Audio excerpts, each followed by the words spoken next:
ভয় দেখাইতেছে আমার চাকরি খেয়াল লাগবো, এবার আমার মায়েরা সরকারের এই হুমকিতে আমাদের কিছু আসে যাবে না। আমরা জিরো টলারেন্সে থাকবো। রোজার মধ্যে চকবাজার, গোডাউন রোড এবং সোনার বাংলা আমরা নিরবভাবে দিব এবং আইন শৃঙ্খলার জন্য হকার উচ্ছেদ, ভ্যান গাড়ি, অটো 100% আমরা জিরো টলারেন্সে কাজ করব।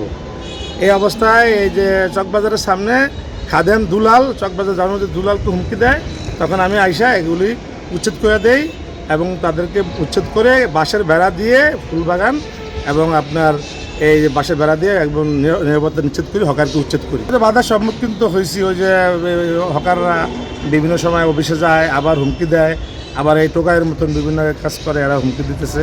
এটা তো পর্যায়ক্রমে আমরা 100% টলারেন্সে থাকবো। ঈদের পুরো রাত পর্যন্ত কোনো রকম ছাড় দেবো না।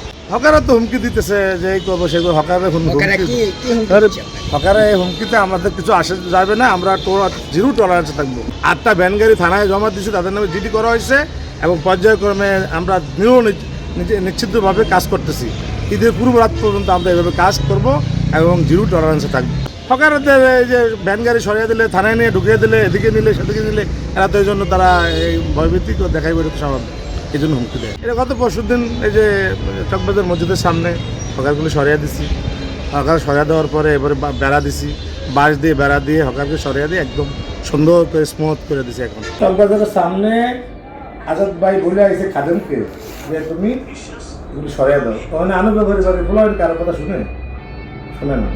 আমি ডিউটি করে যাইতেছি, দেখে তারপরে দেখে 10টা বলতেছে, বলে আমি করছি এগুলির সরাইয়া একদম পুরা হকার পিটিয়ে সরাইয়া বাঁশের বেড়া দিয়ে দিচ্ছে। তো হকারও তো এরকম ভয় দেখাইতেছে আমার চাকরি খেয়াল লাগবো, এবার আমার মায়েরা এই টোকের ভয়ে আমরা দিত না। জানাবো, এখন তো কাজ করলাম, পর্যায়ক্রমে আস্তে আস্তে জানাবো।